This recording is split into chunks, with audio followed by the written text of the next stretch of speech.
So we are going to show you the hip flexor wrap for enhancing the hip flexors or try not to overstretch. So what we want to do is pull the hip into flexion and external rotation, because those are the main functions of the hip flexor muscles.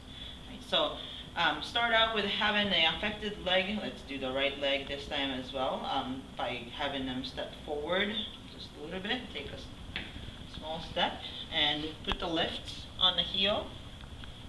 And go ahead and step on that. And have them externally rotate the femur by having them point the toes outside. Okay. This time, instead of starting this way like you did on the adductor wrap, you're going to start out or with the bundle of the wrap starting outside. Starting from the mid-thigh, make sure her knee's slightly bent, hip is still nice and square. Wrap around once or so. And you're going to go up. Again, make sure you're trying to pull up and out, so you are inducing a little bit of hip flexion as well as external rotation.